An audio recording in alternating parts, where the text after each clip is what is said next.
சூப்பரா இருக்கு. இந்த பரோட்டாக்கு இந்த ரோட்டு கடையிலலாம் சால்னா கொடுப்பாங்கல்ல, அந்த மாதிரி நல்லா டேஸ்டா இருக்கு. Welcome to our lunch box channel. இன்னைக்கு நம்ம பார்க்க போறது வெஜிடபிள் குருமா.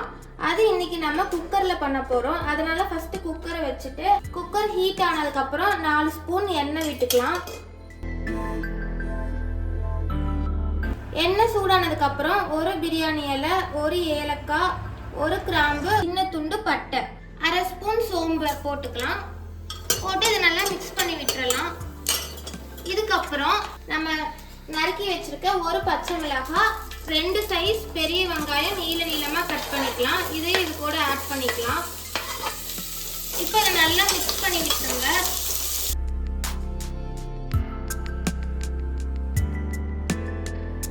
இப்போ நம்ம வெங்காயம் வதங்குற அளவுக்கு உப்பு சேர்த்திக்கலாங்க. நம்ம இப்போ 1/2 ஸ்பூன் சேர்த்திருக்கோம். சேர்த்திட்டு இதை நல்லா கிளறி விட்டுக்கலாம். வெங்காயம் நல்லா ப்ரௌன் கலர் ஆகுற வரைக்கும் நம்ம வதக்கிக்கலாங்க. இப்போ பாருங்க, வெங்காயம் நல்லா வதங்கிருச்சு. இது கூட நம்ம தக்காளி கட் பண்ணி வச்சிருக்கோம். 2 தக்காளியை கட் பண்ணி வச்சிருக்கோம். இப்போ இது கூட சேர்த்து நல்லா வதக்கிக்கலாங்க. இப்போ தக்காளி நல்லா வதங்கட்டும். அதுக்குள்ள நம்ம கிரேவிக்கு தேவையான தேங்காய் பேஸ்ட் அரைச்சு எடுத்துக்கலாம். இப்போ அரைக்கிறதுக்கான பொருள் பார்க்கலாங்க.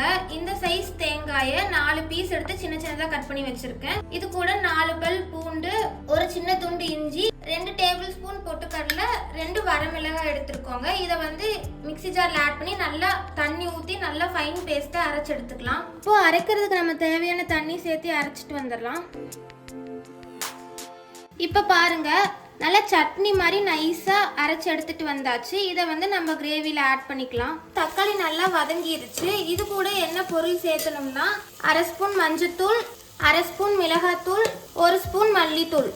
மசாலா போட்டதுக்கு அப்புறம் நல்லா கிளறி விட்டுக்கலாம். கிளறிட்டு இதுக்கு தேவையான காய்கறி என்னென்னு பார்த்துடலாம். நான் இப்போ ஒரு பெரிய சைஸ் கேரட்டு, கொஞ்சம் குடமிளகாய், 4-5 பீன்ஸ், ஒரு உருளைக்கிழங்கு கட் பண்ணி வச்சிருக்கேன். இப்போ மசாலா நல்லா வதங்கினதுக்கு அப்புறம் இந்த காய்கறி இது கூட சேர்த்திக்கிறேன். காயெல்லாம் இதுக்குள்ள சேர்த்துன அப்புறம் நல்லா மிக்ஸ் பண்ணி விட்டுருங்க. அந்த கிரேவி காய் எல்லாம் நல்லா கலங்குற அளவுக்கு மிக்ஸ் பண்ணி விட்டுருங்க. இதுக்கப்புறம் நம்ம அரைச்சி வச்ச பேஸ்ட்டை சேர்த்து கிளறிக்கலாம். இப்போ பாருங்க, நம்ம பேஸ்ட்டை நல்லா நைஸாக எடுத்து வச்சிருக்கோம். அதை இது கூட சேர்த்து நல்லா கிளறிக்கலாங்க. இப்போ பாருங்க, மசாலா நல்லா காய் கூட மிக்ஸ் ஆயிடுச்சு. இதுக்கப்புறம் நம்ம இந்த கிரேவிக்கு தேவையான தண்ணி ஊற்றிக்கலாம். அரைச்ச ஜாரை நல்லா கழுவி இதில் சேர்த்திக்கலாம். இது கூட இன்னும் கொஞ்சம் தண்ணி சேர்த்தணும். நான் 1.5 சொம்பு எடுத்திருக்கேன். ஒரு சொம்பு இப்போ ஊற்றிட்டேன். 1/2 சொம்பு ஜார் கழுவி ஊற்றி வச்சிருக்கேன். இப்போ இதை நல்லா மிக்ஸ் பண்ணிக்கோங்க. தண்ணி ஊற்றினதுக்கு அப்புறம் நல்லா கொதி வந்துருச்சு. நல்லா ஸ்மெல்லே கமகமன்னு இருக்கு. இப்போ நம்ம உப்பு காரம்லாம் எப்படி இருக்குன்னு டேஸ்ட் பார்த்துடலாம். நம்ம ஃபர்ஸ்ட் வெங்காயம் வதக்குனப்போ ஒரு 1/2 ஸ்பூன் உப்பு போட்டோங்க, அவ்வளோதான். இப்போ எனக்கு உப்பு பத்தல, அதனால நான் மறுபடியும் ஒரு 1/2 ஸ்பூன் சேர்த்திக்கிறேன். எனக்கு காரம் கரெக்டாக இருக்கு, அதனால காரம் போதும். இப்போ உப்பு மட்டும் நல்லா மிக்ஸ் பண்ணி மறுபடியும் ஒருக்கா டேஸ்ட் பார்த்துட்டு குக்கர் மூடி வச்சு 2 சவுண்ட் விட்டு ஆஃப் பண்ணிடலாம். இப்போ இந்த குழம்பு எதுக்கு நல்லா இருக்கும்னா சப்பாத்தி, பூரி, தோசை எதுக்குனாலும் சூப்பராக இருக்குங்க. இந்த குழம்பு நான் 4 பேத்துக்கு தேவையான அளவு செஞ்சுருக்கேன். நம்ம சவுண்ட் விடுறதுக்கு முன்னாடி கொஞ்சம் குழம்போட கன்சிஸ்டன்சி தண்ணி மாதிரி இருக்கணுங்க. அப்போதான் நம்ம சவுண்ட் விட்டதுக்கு அப்புறம் கெட்டியாக வரும். இப்போவே நீங்கள் கெட்டியாக வச்சிட்டிங்கன்னா சவுண்ட் விட்டு இறக்குன அப்புறம் ரொம்ப கெட்டியாக வந்துடும்.